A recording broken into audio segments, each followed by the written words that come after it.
Salut à tous, c'est Stan. Alors ça fait un petit bout de temps que je n'ai plus refait de vidéos sur ma chaîne car j'avais des examens à passer et je voulais plus réussir ces examens que de me concentrer sur les vidéos. Alors j'ai laissé tomber les vidéos pendant quelques semaines. Mais là c'est bon, là j'ai fini mes examens et là je reviens sur ma chaîne. Aujourd'hui je voulais vous présenter ma nouvelle caméra, donc la DJI Osmo Action. Et c'est une caméra de sport qui va me permettre de filmer mes vidéos de skate. Alors auparavant mes vidéos de skate je les filmais avec mon téléphone qui se trouve juste devant moi et avec ma perche de selfie. Donc je mettais mon téléphone au bout pour filmer des plans comme ça.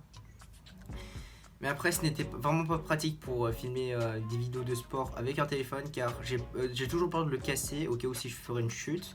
Et le téléphone il est assez lourd à prendre au bout d'une perche comme ça et donc des fois je tremble un peu en tenant la perche. J'ai pris ce modèle là par rapport à la GoPro 7 car j'ai toujours aimé les produits DJI, j'ai plusieurs de leurs drones et je me suis dit que pourquoi pas rester avec cette marque que j'aime autant.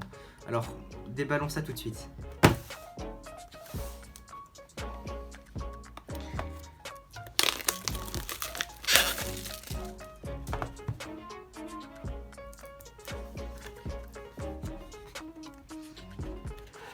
Lorsqu'on ouvre la boîte, la première chose qu'on peut voir est l'Osmo Action qui est déjà installée dans sa monture protectrice avec ses autocollants de protection sur les écrans et sur la lentille de la caméra.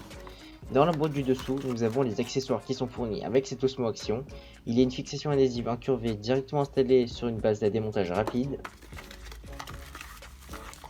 un sachet contenant un câble de rechargement type USB-C et une vis de fixation,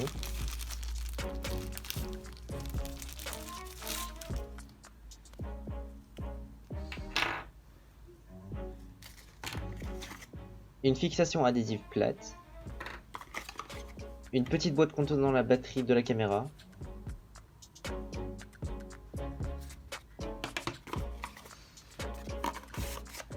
et le manuel d'utilisation que personne ne va lire.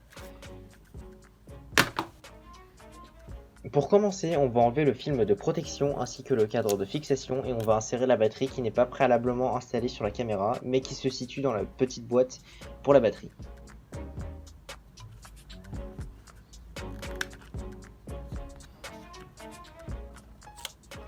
On appuie sur celle-ci et si l'un des languettes sur le côté est rouge, cela veut dire que ce n'est pas installé correctement. C'est assez décevant de savoir qu'il n'y a pas de carte micro SD fournie avec cette caméra puisque la plupart des produits DJI donnent une carte SD avec le produit. Néanmoins, dans le boîtier de la batterie, il y a un espace pour mettre votre carte si vous en avez une. Après avoir allumé la caméra, on nous demande de choisir la langue et puis on nous redirecte vers l'application DJI Mimo. Ce n'est pas quelque chose de nécessaire pour que la caméra fonctionne, mais c'est toujours pratique d'avoir un rendu vidéo sur notre téléphone. Passons aux aspects techniques de cette caméra. Elle a un capteur de 12 mégapixels pouvant faire de la 4K à 60 fps et du ralenti de 1080p en 120 fps. Avec cela, on a la fonction que DJI appelle Rocksteady, qui est une stabilisation électronique pour permettre une fluidité de l'image en éliminant les vibrations causées par le mouvement. Sur l'aspect physique, 3 boutons y sont présents. Un bouton on-off pour allumer et éteindre la caméra ou l'écran, un bouton pour l'enregistrement, et le dernier permet de changer les modes d'enregistrement et permet aussi le changement d'écran entre l'écran avant et arrière. Je trouve qu'un double écran sur cette caméra est extrêmement utile, même si sans écran, c'est assez dur de rater une vidéo avec ce champ de vision de 145 degrés. Seul l'écran arrière est tactile pour permettre au changement de paramètres directement depuis la caméra, et l'écran avant sert surtout pour mieux cadrer si jamais on veut filmer de face. La lentille est de forme ronde et elle est facilement dévissable si on a besoin de mettre un filtre ou bien si on souhaite la changer. Et pour finir, la batterie fournie est une batterie amovible contenant une capacité de 1300 mAh et si jamais ce n'est pas assez, on a l'option d'acheter un kit de recharge pour recharger 3 batteries simultanément.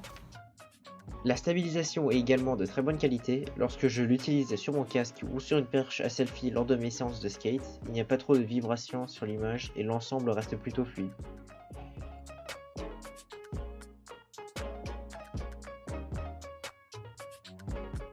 La qualité vidéo est vraiment très bonne, j'ai fait quelques vidéos avec, mais durant le premier test, je suis tombé sur un orage. Quelques gouttelettes d'eau ne feront pas trop de mal à cette caméra, surtout qu'elle est étanche jusqu'à 11 mètres sous l'eau. C'est l'orage. Bon bah on va tester l'étanchéité de cette caméra pour voir si elle marche bien. J'espère qu'elle va encore marcher après ça, mais là ça craint.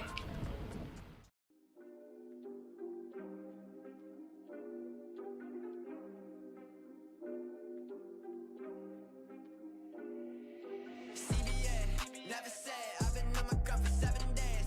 Need a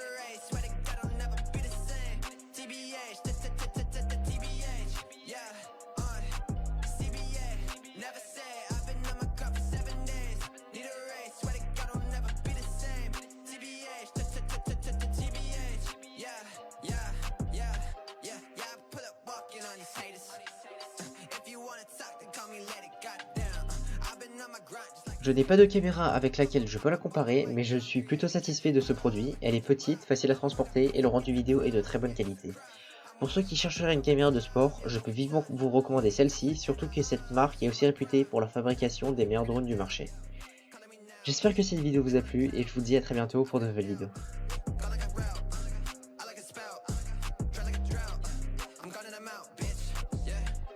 Never gonna stop, never gonna stop. Going to the top, Kobe with the shot. Cooking like a pot, yeah, that shit is hot. Popping like a kernel, I was